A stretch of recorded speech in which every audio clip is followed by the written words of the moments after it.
একটি মুদির দোকান যখন রাতারাতি হাজার হাজার উড়ন্ত তেলাপোকার দখলে চলে যায়, তখন দোকানদারের সাথে হওয়া সেই ভয়ঙ্কর যুদ্ধের পরিণতি কী হয়েছিল, যা শুনলে আপনি হাসতে হাসতে শেষ হয়ে যাবেন।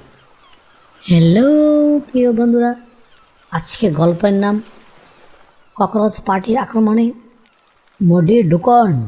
আজ আমাদের গল্পের নায়কের নাম মর্ডিমিয়া। মর্ডিমিয়া এলাকায় বেশ বড়সড় একটি মুদির দোকান আছে, যার নাম মুদি ভ্যারাইটি স্টোর।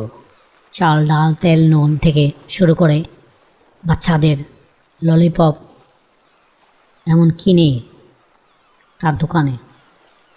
মর্ডিমিয়ার অহংকার হলো তার দোকানের পরিচ্ছন্নতা। সে প্রতিদিন সকালে দোকান খুলে খুব পরিষ্কার পরিচ্ছন্ন করে রাখে, কিন্তু মঙ্গলবার সকালে যখন মর্ডিমিয়ার দোকানের শাটারটা উপরে তুলল, তখন সে জানতো না তার জীবনের সবচেয়ে বড় দুঃস্বপ্ন তার জন্য অপেক্ষা করছে। শাটার তোলার সাথে সাথে একটা অদ্ভুত কর্কর শব্দ হলো।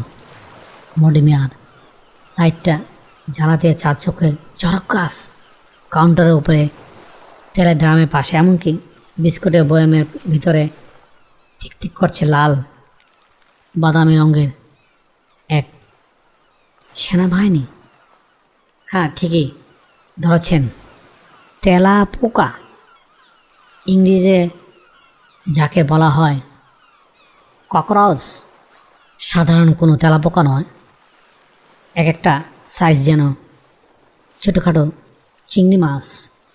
তারা মর্ডিমিয়াকে দেখে ভয় পাওয়ার তো দূরের কথা, ডানা ঝাপটে এমনভাবে তাকালো যেন বলছে, এতক্ষণ কোথায় ছিলি ভাই? দোকান খোল, আমাদের খিদে লেগেছে। মর্ডিমিয়ার দলে যাওয়ার পাত্র নয়। সে চিৎকার করে বলল, আমার দোকানে তোদের এত বড় সাহস! সে হাত বাড়িয়ে দেয়ালের কোণ থেকে একটা পুরনো ঝাঁটা তুলে এলো। শুরু হলো মানুষ বনাম তেলাপোকার প্রথম বিশ্বযুদ্ধ। মর্ডিমিয়া ঝাঁটা দিয়ে কাউন্টারে মারল, তাপাস! কিন্তু তেলাপোকাগুলো যেন এড়াতে জানা ব্ল্যাক বেল্ট হোল্ডার। এক একটা তেলাপোকা নিখুঁত ডক করে ঝাঁটার ভারী এড়িয়ে উড়ে গিয়ে বসল সরাসরি মর্ডিমিয়ার নাকের ডগায়। এখানে মর্ডিমিয়া চিৎকার করে বলল, আম্মা গো বলে মর্ডিমিয়া এক লাফ দিল।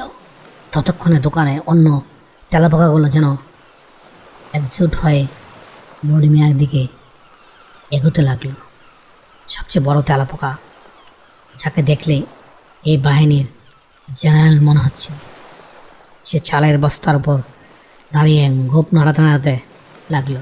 মর্ডিমিয়া বুঝল সাধারণ ঝাঁটা দিয়ে এই মহাজাগতিক বাহিনীকে হারানো অসম্ভব। সে দোকান থেকে এক প্রকার দৌড়ে পালিয়ে বাইরে এসে শাটারটা টেনে দিল। বিকেলের মধ্যে পুরো বাজারে উঠে গেল যে মর্ডিমিয়ার দোকানে এখন তেলাপোকাদের দখলে। পাশের চা দোকানি হাশেম আলী এসে বলল, কি মর্ডিমিয়া ভাই, শুনলাম তোমার দোকানে নাকি ককরোচ পার্টি এসেছে, লিজ নিয়েছে। তারা কত ভাড়া পাচ্ছে? এলাকার দুষ্ট ছেলেরা দোকানের সামনে এসে স্লোগান দিতে লাগলো। মর্ডিমিয়ার ভাইয়ের দোকানে ককরোচ পার্টির আস্তানা। মর্ডিমিয়া আত্মসম্মানে লাগলো। সে ঠিক করলো এর একটা চূড়ান্ত বিহিত করতেই হবে। সে সোজা চলে গেল শহরের সবচেয়ে বড় কেমিক্যালের দোকানে। সেখানে গিয়ে কিনে নিয়ে আসলো পৃথিবীর সবচেয়ে বড় খাতারনাক 3 হাতিয়ার, একটি ঝাঁঝালো স্প্রে আর তেলাপোকা মারার চক, আরেক কোটা কালো পাউডার।